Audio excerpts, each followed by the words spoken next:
Welcome to How I Grew My Practice, the podcast where health professionals share the behind-the-scenes stories of how they built a thriving practice. Each episode will uncover surprising challenges, victories, and life lessons learned throughout their journeys. Let's get started. Welcome to How I Grew My Practice, a 15-minute podcast sponsored by Next Health.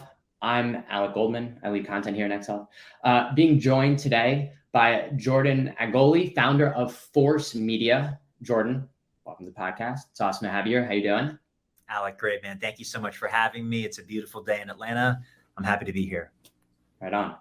Jordan, just before jumping into all of the content around what we're going to be talking today, the power of social media in dental marketing, would love for you to just quickly introduce yourself. Tell us a bit about what you got going on in Atlanta at Force Media. Yeah, well, again, thanks for having me, man. My name's Jordan Agolli, founder of Force Media. We are 7 years old now. It's crazy to think about the growth the last 7 years. And we're a full service marketing and video production agency. So we work with businesses of all type. We started in the healthcare industry 7 years ago and have expanded since, but we help B2C businesses produce powerful video content. We develop comprehensive marketing campaigns and then help our clients convert new leads into lifelong customers. So depending on who I'm talking to, I'll ask them, do you have social media? Yes. You ever got an ad on social media? Cool. We make those ads. And to business owners, I say, hey, we find your target market. We get you those leads. We help you convert those leads into lifelong customers. So we do that. And then we have a full service video production department that can pretty much handle anything from short ads to documentaries, which we're working on a surgery documentary right now. So everything in between. That's awesome. I guess the first question that I got is, like, how have you seen across those 7 years, how has social media transformed dental marketing? I think it's pulled back the curtain on what it's like being a patient at a practice. You know, if you think about this, when did Google My Business and Google Ads come out? Early 2000s. You know, I'm born in 1994, so I only had a little bit of experience pre-internet. But as a teenager and young adult, I've got to see pretty much every social media come online and see the impact that it's had on our society. I ran my first Facebook ad when I was 15 years old for my pressure washing and painting business, which the painting was a massive failure. Pressure washing did pretty well, but that really opened my eyes to the internet. And then I started a podcast when I was 19 and I grew my podcast through Facebook ads. And then I learned about Google ads, and then I learned about Google My Business. And man, I think it's the new way to communicate with people. It's the new billboard, which, by the way, I'm not saying billboards don't work, but it's hard to track that. It's just an incredible tool to put yourself out there, communicate with people that didn't know you otherwise, and really track your data properly. Whereas before, if you're using a general marketing mix of radio and flyers and print and billboards, which, by the way, I still think have their place, just a little bit harder to track. What are some of the common mistakes? Like, we hear this from lots of customers, but what are some of the common mistakes that dental practices are making when trying social media and marketing? And I guess what's some of your advice on how those mistakes can be avoided? I think the first mistake people make is they're just not on it. They just don't use it for whatever reason. And listen, I get it. To all the business owners out there, the dentists that have their own practice, I understand how hard it is to run a business. But not liking something or not wanting to do it or understanding it is not a justifiable reason to not have it at your company. So I think the first mistake people have is they just don't do it, or they're not willing to step outside their comfort zone and try something. For the other group of people that have tried it, but maybe aren't seeing the success, that's okay. You're not supposed to be great at everything. Two quick things that come to mind is, I think one of the things I see is they post stock graphics. I cannot tell you how many stock videos and images I have seen. I bet if I went on Canva and I typed in dental tip, dental topic, and I get it. If you're just trying to do something new, that's a good start, but make it personable. Make it about your practice. Listen, people, they don't really care how you're going to do their filling. They want to know how you're going to treat them while they get that filling. What's the experience that they're going to have that dental office? If I type in a dentist office near me right now, I mean, probably 50 will come up near me. What makes your practice different? What's the experience that the patient's going to have? I get it. Technically, people might approach a filling differently, a crown differently, you're cleaning differently. I understand that. Patients don't care. They don't care what tools you're using, what's the latest and greatest tech.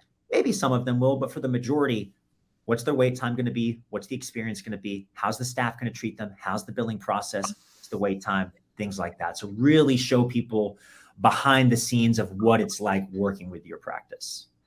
The stock imagery is stuff that you see from practice to practice. And again, the most important thing that we find with successful dentists that are doing a great job on social media is really about understanding that they are their brand, that their team is the thing that is ultimately being served. When you ask dentists the difference that they are providing to the market to many patients, it really is that what their default answer is, it's their team. So showing that in social media, I think is a great point. In your experience, I guess, what are some of the most effective social media platforms for dental marketing, and why those specific platforms? Number one is Google My Business, without a question, which a lot of times people don't think about as a social media platform because they just see it as a Google search.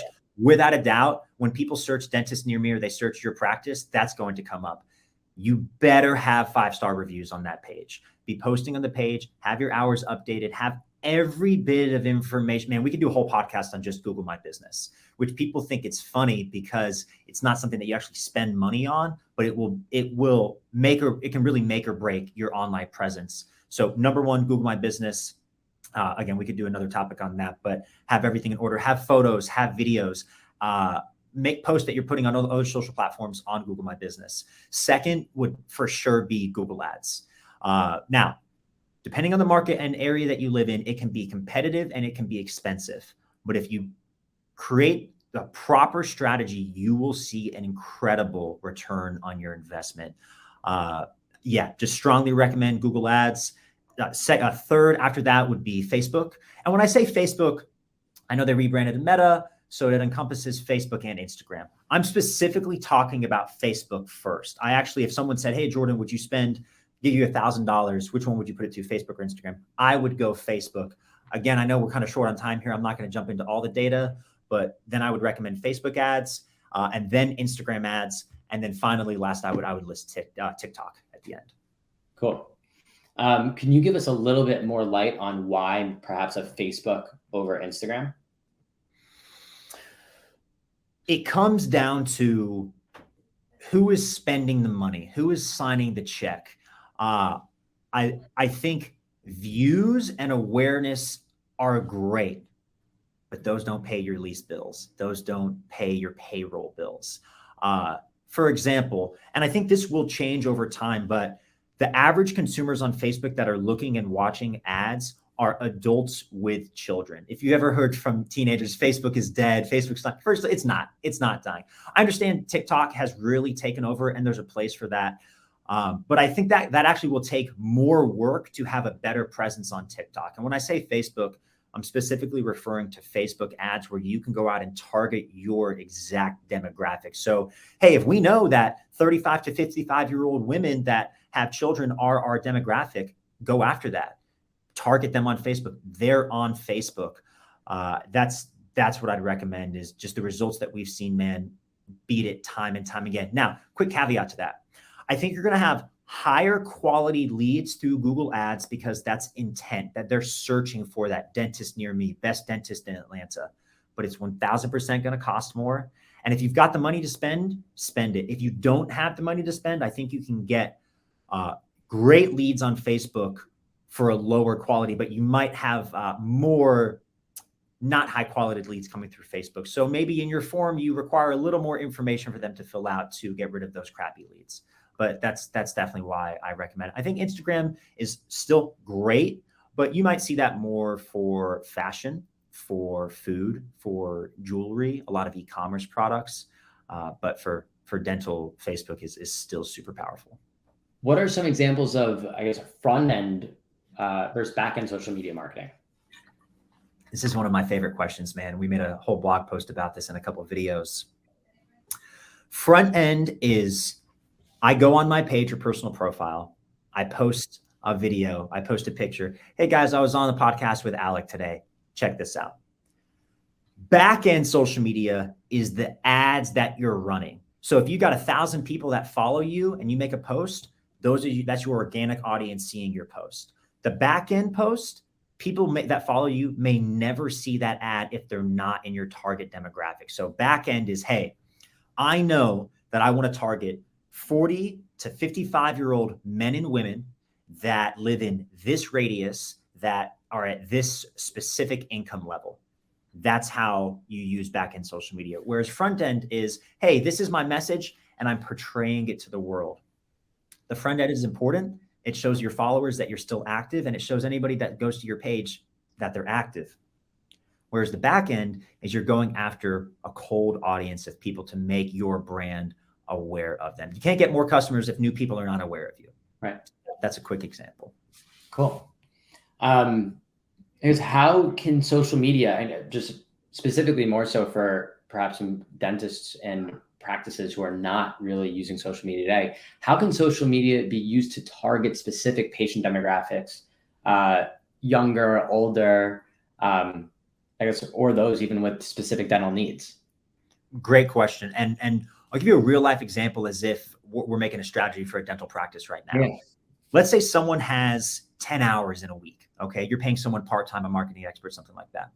I would say do 1 to 2 organic posts a week. It could be a quick video of the office. It could be a highlight of a staff member. It could be a special, something like that. Very simple.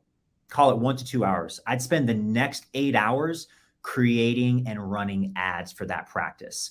Look at the data of the practice. Hey, who are our target customers? And then start creating ads going after those target customers. And then just split test.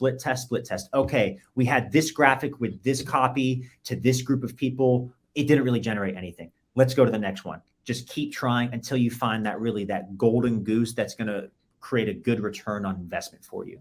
But man, with Google and Facebook, you can target by gender, you can target by age, you can target by location, and then you can target by a variety of different interests. So that's where I'd recommend people are spending their time and energy. A little bit on the organic side, maybe probably, let's call it 80-20. 80% of the back end targeted ads, 20% on the front end organic posting. And a quick example, if you go on Force Media's page and our Instagram page, we're not crazy active. We might make a couple posts, two to four posts a month, because we're busy running ads for ourselves and for our clients. And it proves dividends time and time again. Very cool. Speaking of examples, I guess, can you just give us and share some examples of customers that you've worked with running dental marketing campaigns that have really done a great job of using social media? Yeah. The one that comes to my mind that has worked for years is, we're also a video production agency.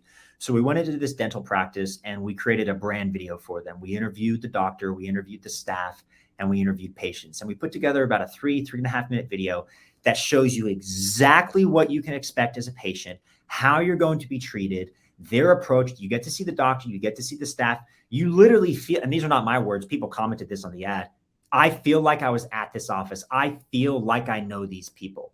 First of all, no one likes the dentist. I still have anxiety of the dentist from trauma I had as a little kid. And it's honestly never gone away. But if I trust my dentist that I work with, and I know that they're going to take care of me. So we made about a 3 to 3.5 minute brand video. And man, we've been running ads towards that for years. You start to just a cold audience of people. And I'm really going to give you guys the secrets here. The title of the headline is very simple. I want to be your dentist. It's not free teeth whitening. It's not best dentist in Atlanta. I want to be your dentist. I've split tested so many headlines and campaigns. Without a doubt, that one beats every single one time and time again. Why? Let's go back to our previous conversation. It makes it personable. You're no longer just a picture of a dentist on a screen. You're an individual. And then I take a first person approach to the ad copywriting, and I write as if the dentist is the one writing the ad. Hello, Atlanta. And one more quick tip for the viewers out there. You cannot address anybody directly. So you can't say in the ad copy, we're going to help your teeth, because the way that Facebook runs ads is you cannot make an inference to someone's physical attributions directly. So for example, instead of saying, I invite you to come to our office, say, we invite our community. I just saved you guys a ton of disapproved ads from Facebook. I've been through this for years. And yeah, man, we just did a pretty general targeted audience. I want to be your dentist. Write the long ad copy. Really tell that story. When I started my practice in 2004, my vision and goal was blank, blank, blank. Pull on their heartstrings. Run a cold audience trafficked ad to just put people out there. And then you're going to send them to either a landing page or a Facebook form to gather their name, email, phone number, and information. And then for people that clicked on the ad but didn't submit, hit them with a retargeting ad. And again, that's getting more into the marketing data side of things. But that's it, man. I mean, that's an example of an ad that has produced anywhere from 10 to 20 new patients a month for years. And they work very well. And then we have shorter ads out of that, patient testimonials, informational videos, but nothing has beat the brand video. That's such great tangible advice, Jordan. I guess final question that we have today is really just more advice from you. But what advice would you give to dental practices who are just starting, right? Like obviously the biggest barrier to entry is just getting going. But what advice would you give to those who are just starting to thinking about social media as a way to grow their practice? I'm not just saying this because I have a marketing agency. I think people have to get help. They need to hire help. And here's why, man. And I know one guy comes to mind that is a marketer and a dentist at the same time. Like he lives and breathes this stuff, but he did that before he became a dentist. He liked it. So unless like I want to be a marketer for my business, just hire someone. It could be someone part-time. It doesn't have to be an agency. Again, it all comes down to your budget. I don't want anyone to break the bank or to go in debt.